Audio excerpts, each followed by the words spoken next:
Seems to be fitting to have been besieged by memories of my buddy Matt Fry this past Memorial Day.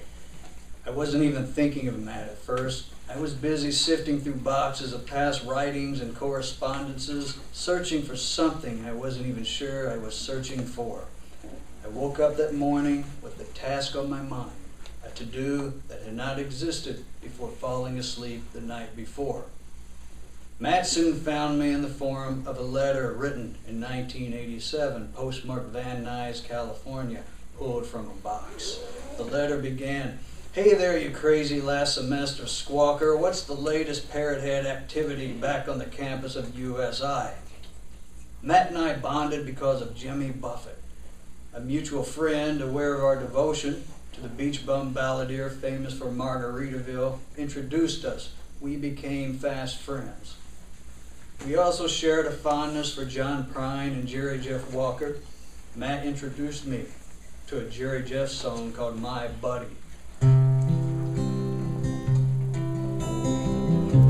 Nights are long since you went away. I think of you all through the lonely days, my buddy, my buddy. Nobody's quite so true. Matt believed it was written for a buddy whose plane crashed in the Vietnam War. It soon became a favorite song of mine too. At the time of the letter, Matt was a fresh USI graduate living in LA, a major geography jump for a small town boy from El Dorado, Illinois. The letter reminded me of how lonely he was then, a part of this due to not having met any Jimmy Buffett fans. I've got to logically approach this matter and try to find out exactly where a Southern California parrot head would roost, he wrote, adding, "I'm in desperate need of some tropical, tantalizing talk and an equally imaginative mind to accompany me to Margaritaville." Matt himself was a wonderful singer-songwriter. He was happiest with his sixth string. The letter alluded to his shows at the Dixie Bar on Wednesday nights when draft beer sold for $1, the perfect dive bait for a college crowd. My fondest Matt memory was at the Dixie. While he was on stage, I handed him a piece of paper with lyrics I wrote. It was called Eighth Fairway Delight, detailing how two young lovers rendezvoused at the local golf course one night, only to have their togetherness spoiled by a water hose wielding greenskeeper. Matt looked at the lyrics, said something like, "I got this," and right on the spot put music to my words, the first time any of my lyrics had been put to song. It was the sweetest applause I ever heard. I really thought that old distorted PA was a piece of crap, but I would be simply elated to sit down behind that Sears microphone and plug in my old flat top to roll through another weeknight session of drunken orchestration, he wrote. Never knew how good I had it until it's all gone. Perhaps we can plan a special time when I come home next time to do it all again. Mark my word, we will do it all again more than once. At the time of the letter, Matt was working on another of my songs. I couldn't wait to find a cassette in the mail with our second collaboration.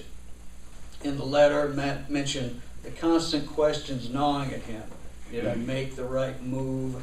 Is the big city life the real life for me? The letter was dated February 1st, 1987. 2 days later, on a Friday afternoon, a mutual friend called. Matt drowned after a plane crash just off Malibu. The pilot of the rented Piper Cherokee had been drunk and survived. A woman lived too. A second man died. According to the LA Times later, as the four-seater flew south over the Santa Monica Mountains, it quickly lost altitude. The woman testified how the pilot described the drop as being better than a free fall. He was laughing about it, she said. Then the plane flew so low over the ocean that it was as if you were on a boat and could just stick your feet in the water. She recalled the pilot saying, "Look, water on the wingtip. Look, we're so close we can get water on the wingtip." The plane dipped, hit the ocean twice, and started to fill with water. "I didn't feel anyone moving around me," she testified. "I sat back and just waited to die." Hanging up, stunned, I drove by a little church with its door open, literally, and soon found myself inside alone with bent knees. From there, I stopped at the Alpine bar for a long neck beer and toasted my buddy. Matt ended his letter this way: "Anyhow, Saalman, I guess I'll sign off for now. Take care. Later." 25 years later, on Memorial Day, I inexplicably found myself reading Matt's letter and thought, "Later, Matt, much later." Then I listened to Jerry Jeff sing.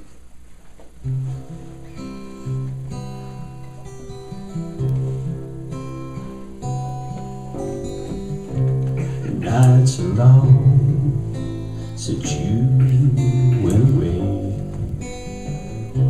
I think of you all through the lonely days. My buddy, my buddy. Nobody's quite so true. I miss your voice, miss the touch of your hand. I miss the way your eyes saw things upon land. Oh buddy, oh buddy, your buddy's missing you. Tell me that life's a book to study with lessons to find. Well, ours is written that we part, you and I. But buddies through the good days and pals of things we fall. It's just the gray days I miss you most of all. Buddy, oh buddy, your buddy's missing you. Yes sir, they say that it must be his plan.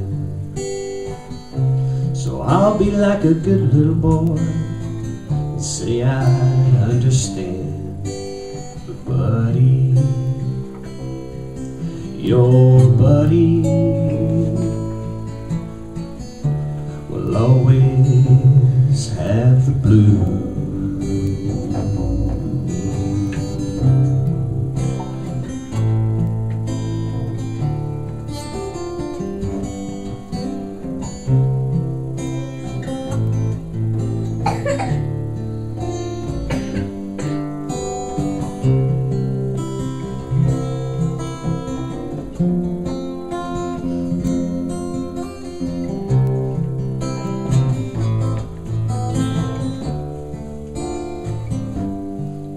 Oh buddy,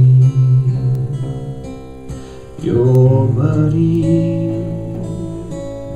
your buddy.